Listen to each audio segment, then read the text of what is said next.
नमस्कार दर्शक बंधु मु रश्मि आपण मानक स्वागत करुच्ची मोर चैनल गाँ हांडीशाला को। आज मु आपण मानक अमृत भंडार सुआदिया संतुला बनैबा शिखेबी। जेहेतु एथिरे बहुत कम तेल मसला यूज होईची, पनीपरिबा को नै तैयारी होईची, सेथिपई बहुत हेल्दी। एहाको आपण रात्रि समय रे रुटी सहित खाई परिबे। रुटी सहित खाइबा पई बेस्ट रेसिपी आज मु जो प्रणाली रे प्रस्तुत करिबी ठीक सही परी करी देखंतु। देखिबे सब बेले रुटी सहित एई भली टेस्टी संतुला खाइबा को इच्छा करिबे। एबे हमें अमृतभंडा संतुला पई कोन सब आवश्यक सामग्री प्रस्तुत प्रणाली दरकार देखि नबा। अमृतभंडा संतुला पई एठु मु गोटे फाळ अमृतभंडा नेइची। प्रथमे अमृतभंडार चोपा बाहर करी नेइची, मंजी बाहर करी नेइची। मंजी बाहर कर साला परे एभली बड़ साइज रो काटी नेइची। गोटे कदली को एभली साइज रो काटी नेइची। आलू को देखंतु एभली काटी नेइची। गोटे बैगण नेइची, बैगण को टिके बड़ साइज रो काटिबे, नले संतुला रे बैगण घांटी हे जिवो। हल्दी गुंड, स्वाद अनुसार लूण, सिजेया पई गोटे ग्लास पानी। एबे हमें गोटे प्रेशर कुकर नबा, सेतिरे गोटे ग्लास पानी दे दबा। पानी दे साला परे एबे हमें लूण हल्दी दे दबा। लूण हल्दी दे साला परे एबे हमें परिबा सब तक दे दबा। एबे हमें आलू को दे दबा।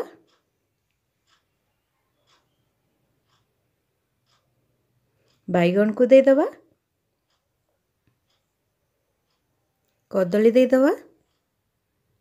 अमृतभंडा को दे दबा। सब परिबा दे साला परे एबे हमें भलो से गोळेई नबा।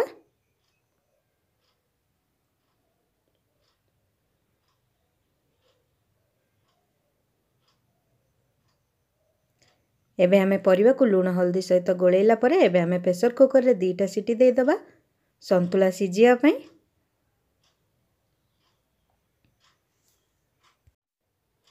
एबे त हमर 2टा सीटी दे देला। एबे प्रेशर कुकर को साइड कर नबा। एबे हमें गोटे कड़ाई गरम कर नबा।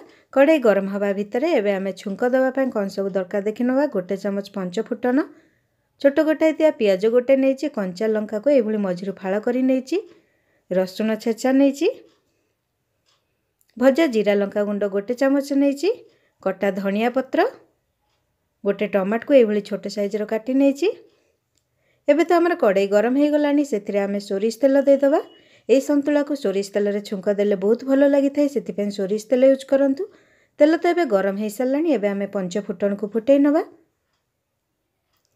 फुटन फुटी सल्ला परे एबे हमें कंचा लंका दे दबा।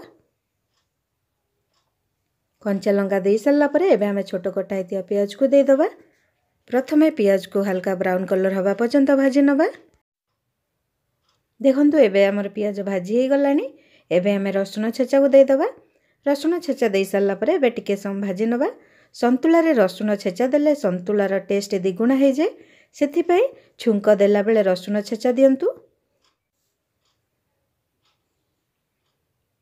देखंतु एठी प्रेशर कुकर रे अमृतभंडा सिजेइथिली, सब गोटा गोटा अछि। परिबा एई भली गोटा गोटा रहिले संतुला रो टेस्ट भलो आसे। एबे त हमर पियाज रसुन भाजी हे आसलानी। एबे हमें काटी के रखितवा टमाट को दे दबा। टमाट को एबे मसला सहित कसी नबा।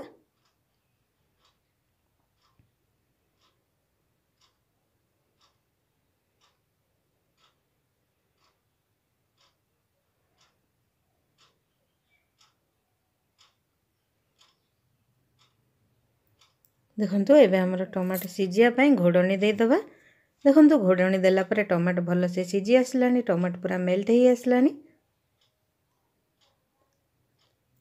एबे हमें सिजे की रखितवा परिवा को दे दबा। परिवा दे सल्ला परे एबे हमें भजा जीरा लंका गुंड दे दबा। कटा धनिया पत्र दे दबा।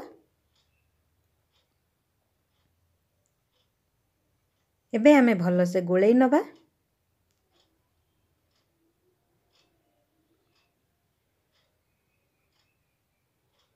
परिवा सहित मसला भलो से मिसिया पई एबे हमें 2 मिनिट पई घोडणी दे दबा।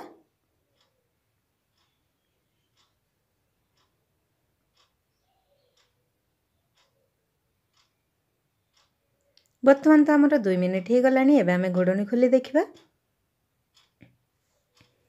देखंतु एबे हमरा प्रस्तुत हे गला अमृतभंडा संतुला। देखिया पई देखंतु केते सुंदर देखा होची, खाइबा पई भी बहुत टेस्टी लागिवो। थरे घरे एही उपाय रे संतुला करी देखंतु, देखिबे बारंबार खाइबा को इच्छा करिवे।